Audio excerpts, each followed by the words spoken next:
Bismillahirrahmanirrahim. Selanjutnya yang kemarin yang belum dijelaskan. Jadi hadis dari baginda Nabi besar Muhammad Sallallahu Alaihi Wasallam. Man ahana khomsatan khosiro khomsatan. Man istakhofa bil mulamai khosiro adina. Waman istakhofa bil umaroi khosiro ad-dunya. Waman istakhofa bil jironi khosiro almana fina. Waman istakhofa bil akribai khosiro tibal manisati. Baginda Nabi Muhammad Sallallahu Alaihi Wasallam itu mengatakan, barang siapa yang meremehkan atau menghina 5 golongan manusia yang akan disebutkan nanti, maka ia akan rugi dalam 5 hal. Yang pertama, man istakhofa bil mulamai khosiro adina. Barang siapa yang meremehkan ulama, maka dia akan rugi dalam urusan agama. Meremehkan ulama itu dalam arti begini, bisa jadi dia itu tidak mau mendengarkan apa yang dikatakan oleh ulama, mencemooh ulama. Sementara ulama itu adalah sumber ilmu agama. Dia menjadi pewaris para nabi setelah baginda Nabi tidak ada.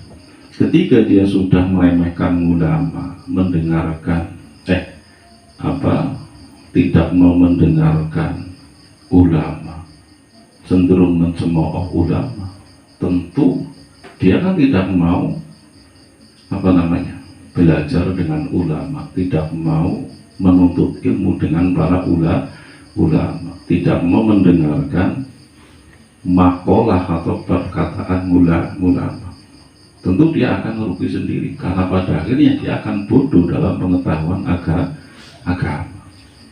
Atau seandainya dia mau belajar, sulit untuk mendapatkan ilmu. Seandainya pun dia mendapatkan ilmu, tentu dia tidak akan mendapatkan ilmu yang berkah dan manfaat.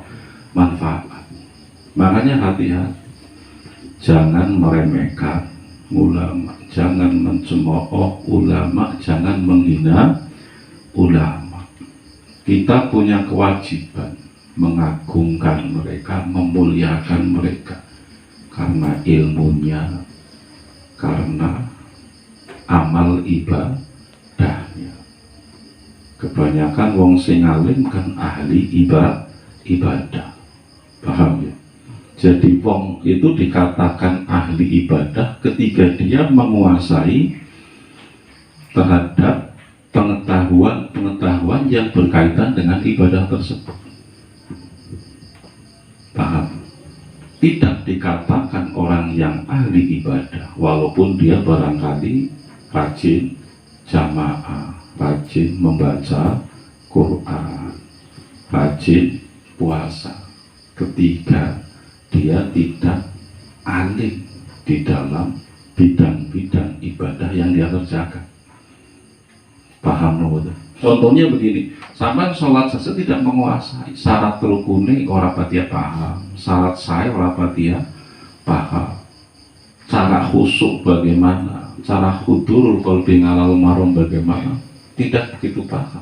Walaupun sampai itu rajin sholat, maka tidak bisa dikatakan ahli sholat atau ahli ibadah. Jadi jangan meremehkan ulama, jangan menghina ulama, jangan mencemooh ulama. Karena seala-alane ulama itu sapi-sapi dewek. Paham bola? seburuk-buruknya ulama itu kan sebaik-baiknya diri kita, ya kan? Paham dong, betul? Dan kita butuh mereka, apalagi mereka adalah sebagai pewaris para nabi. Ulama umati kal anbiya ibani Israil. Jadi baginda Nabi pernah mengatakan bahwa ulama-ulama umatku itu seperti halnya nabi-nabi kaum Bani Israil. Hanya saja karena kenabian, kerasulan ditutup pada masa baginda Nabi, sehingga mereka tidak disebut nabi. Ulama-ulama umatku seperti nabi-nabi kaum Bani Israil. Itu kan menunjukkan betapa tingginya derajat ulama. Yang dikehendaki di sini tentu adalah orang-orang yang alim dalam pengetahuan agama, orang yang ahli dalam bidang agama.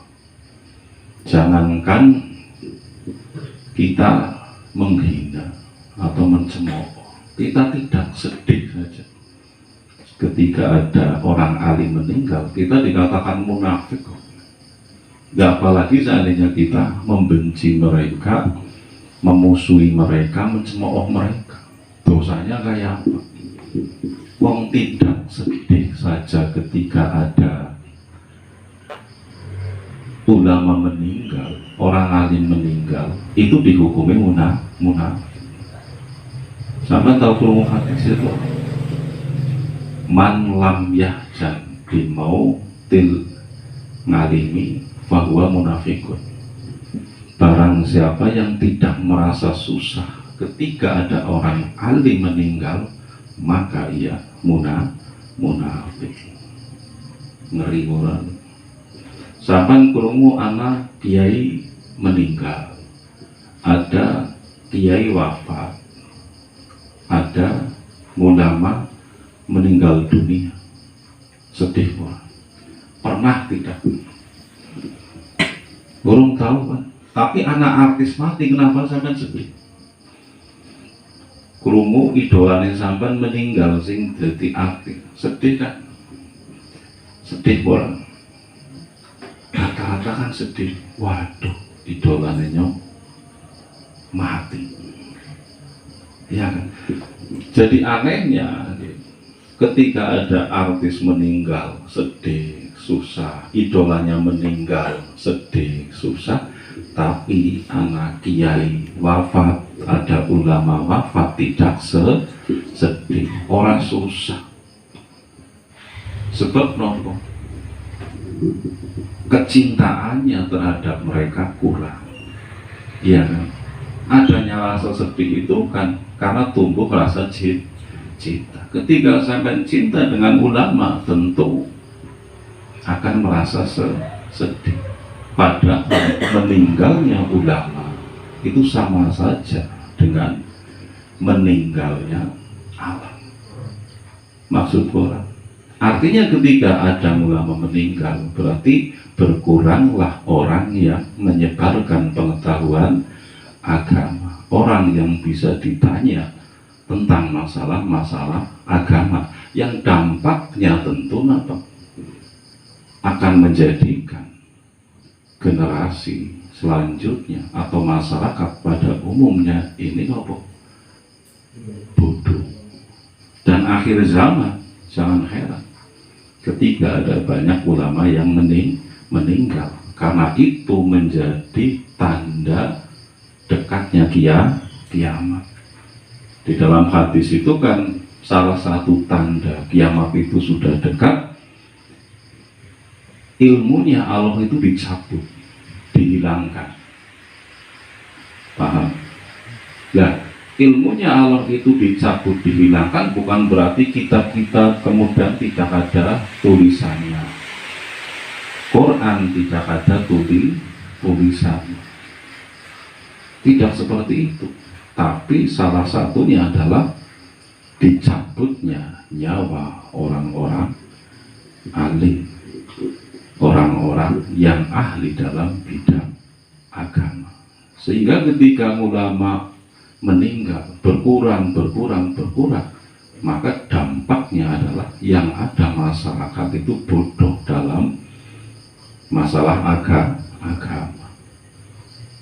Yang memimpin nanti orang yang bodoh dalam konteks agama. Dan ketika itu terjadi, maka terjadilah kebinasaan. Kemudian apa lagi?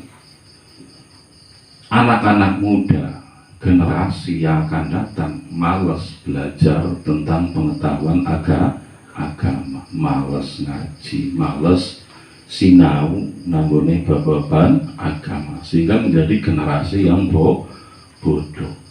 Maka nopo binasalah masyarakat pada akhirnya. Yang ada nanti hukum rimba yang berlaku.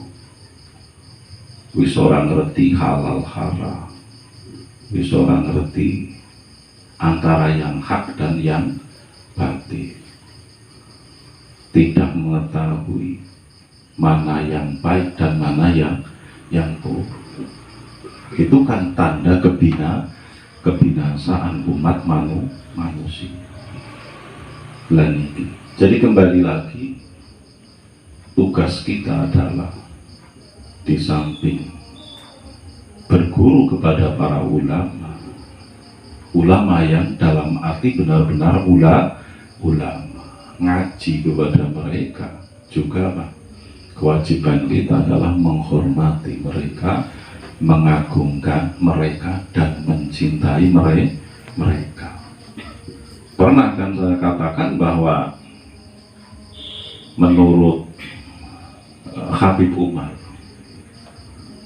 dari Yaman itu pernah mengatakan salah satu cara agar kita kelak mudah masuk ke dalam surga, diprioritaskan ketika masuk ke dalam surga adalah apa? Dengan cara mencintai para ulama,